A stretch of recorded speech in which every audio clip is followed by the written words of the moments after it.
Welcome to the second episode of 10 Takes on Tech, and we'll be talking about design.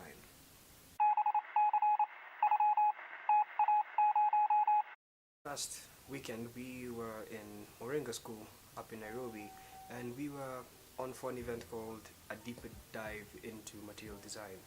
And all we were talking about is why it is important to implement Google's material design guidelines and the importance of design in terms of building applications, and also looking at how important it is for us to understand the value that design brings to our applications in terms of both Android and web. Now this focus was on Android, but I also want to touch on Polymer JavaScript library, which basically implements the material design guidelines on the web.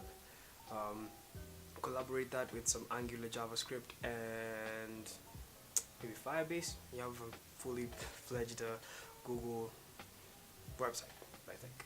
Yeah, I'll link below a couple of important links that talk about material design and the guidelines that Google has laid down for this specific language. So let's get into it. So let's talk about material design.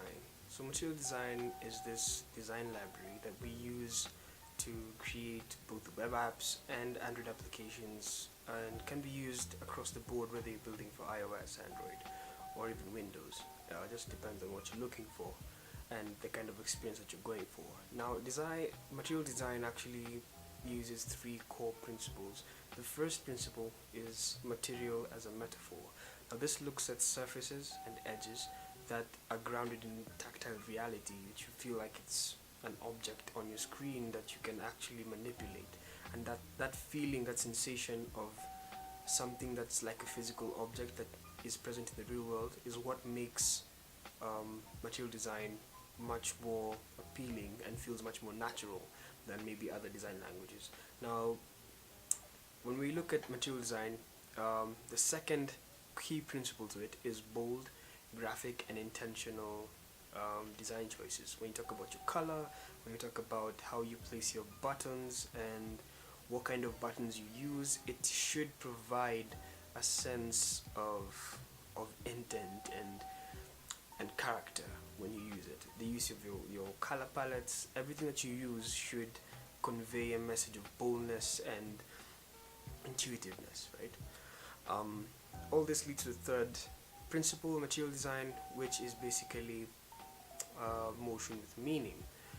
This basically means that stuff should not just happen in your app. There should not be random animations, but things should move from one point to another in a coherent and smooth way, and it should make sense to the user that, oh, I clicked the plus button, it opened up into maybe a new contact. That makes sense to the user. But when you have this plus button that you press it, a whole animation happens and nothing happens, or you just have random animations everywhere, you swipe and an animation happens, everything is crazy, it deters the experience of the app, and that's wrong.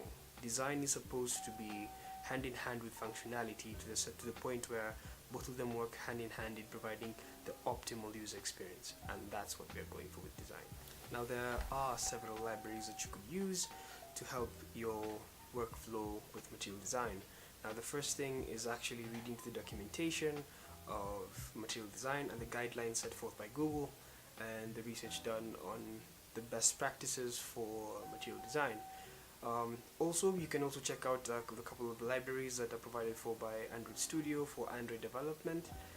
You can also check out Polymer.js, which is a fantastic JavaScript library that helps you use material design concepts in your application. It has all the Google goodies from Service Worker API to all those cool things that Google provides. All those services are covered within Polymer. It's a very powerful library in terms of design and front-end development. It can work together with Angular JavaScript and most JavaScript libraries, so it's not like a one-stop solution. It's just a way of implementing material design and the material design choices and ideas in your application. So if you ever feel obliged, feel free. I'll leave the link to the Polymer JS site, and you can get started with Polymer. It's a Polymer version 2 right now, and it's a fantastic library. If you like what you saw, hit the like button. If you loved what you saw, and subscribe to this channel for brand new content every single week. Share this with your friends and your family, and hope you have a great week. Till next time, cheers.